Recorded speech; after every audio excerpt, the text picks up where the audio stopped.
गर्भ में लड़का है या लड़की है, यह कौन से महीने में पता चलता है? क्या आप जानते हैं वैज्ञानिक रूप से गर्भ में लड़का है या लड़की, यह चीज 4 से 5 महीने के बीच में ये चीज पता चलती है कि गर्भ में लड़का है या लड़की, जिसे आप अल्ट्रासाउंड की मदद से पता कर सकते हैं। मगर भारत में यह चीज पता करना गैर कानूनी है, इसीलिए इस चीज को आप जान नहीं सकते हैं।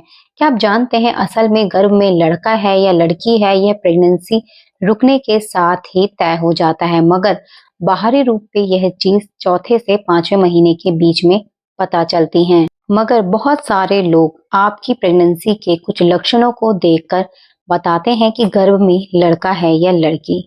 अगर आपका पेट ऊपर से उठा हुआ है तो कहा जाता है प्रेगनेंसी में आपके गर्भ में लड़का है।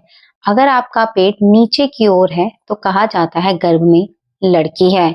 इसी के साथ अगर आपको प्रेगनेंसी में बहुत ज्यादा वॉमिटिंग आती है तो कहा जाता है गर्भ में लड़की है। अगर आपको वॉमिटिंग कम होती है तो कहा जाता है गर्भ में लड़का है। इसी के साथ अगर आपको बहुत ज्यादा मीठा खाने का मन करता है तो कहा जाता है गर्भ में लड़का है। अगर आपका चटपटा या आपका तीखा खाने का मन कर रहा है तो कहा जाता है गर्भ में लड़की है। इसी के साथ आपकी नाभि के ऊपर और नीचे की लाइन अगर सीधी है तो कहा जाता है गर्भ में लड़का है। वहीं अगर आपके नाभि के ऊपर और नीचे की लाइन टेढ़ी है तो कहा जाता है गर्भ में लड़की है। इसी के साथ अगर आपको प्रेगनेंसी के दौरान बहुत ज्यादा नींद आती है तो कहा जाता है गर्भ में लड़का है। अगर आपको प्रेगनेंसी के दौरान बहुत कम नींद आती है और आप बहुत ज्यादा एक्टिव रहते हैं तो कहा जाता है गर्भ में लड़की है। लेकिन सच यह है कि इन बातों का कोई भी वैज्ञानिक प्रमाण नहीं है। यह सिर्फ एक बातें हैं जो कही जाती हैं। कई बार एक जैसे लक्षण दिखने पर एक महिला को लड़का होता है और एक महिला को लड़की होती है, तो इन लक्षणों से आप पता नहीं लगा सकते कि गर्भ में लड़का है या लड़की है।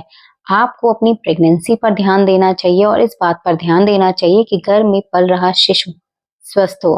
आपको अपने भोजन पर विशेष ध्यान देना चाहिए। आपको वॉक और योगा नियमित रूप से करनी चाहिए, लेकिन डॉक्टर की सलाह और राय से। आपको पर्याप्त मात्रा में पानी पीना चाहिए ताकि आपका शरीर हाइड्रेट रहे, जिससे शिशु के चारों ओर एमनियोटिक फ्लूइड में भी कमी ना आए। इसी के साथ क्या आप जानते हैं शुरुआती 3 महीनों में बहुत ज्यादा वीकनेस होती है, नींद आती है, खाना खाने का मन नहीं करता और शरीर थका थका लगता है, काम करने का भी मन नहीं करता। अगर शुरुआती 3 महीनों में आपके साथ भी ये सब होता है तो ये बहुत नॉर्मल है कि शुरुआती 3 महीनों में शिशु के मेजर ऑर्गन्स बन रहे होते हैं, शिशु का शारीरिक विकास हो रहा होता है। इसीलिए माँ का शरीर बहुत ज्यादा थका थका होता है, जिसकी वजह से माँ बहुत ज्यादा सोई रहती है, थका थका महसूस करती है और कुछ भी नहीं खा पाती। इसी के साथ शुरुआती 3 महीनों में आपको अपने खाने और पीने के ऊपर विशेष ध्यान देना चाहिए। अगर आपको बहुत ज्यादा वॉमिटिंग होती है, खाया नहीं जाता, तो आपको डॉक्टर के पास जाना चाहिए। डॉक्टर इसके लिए आपको मेडिसिन देते हैं। हर एक महिला अलग होती है और हमारी प्रेगनेंसी भी अलग होती है, इसीलिए किसी की प्रेगनेंसी से अपनी प्रेगनेंसी कंपेयर नहीं करनी चाहिए। कोशिश करनी चाहिए कि आपको खुश रहना है, जो भी चीजें आपको पसंद आती हैं वो चीजें करनी चाहिए, बुक्स पढ़नी चाहिए, घूमना चाहिए, योगा करना चाहिए।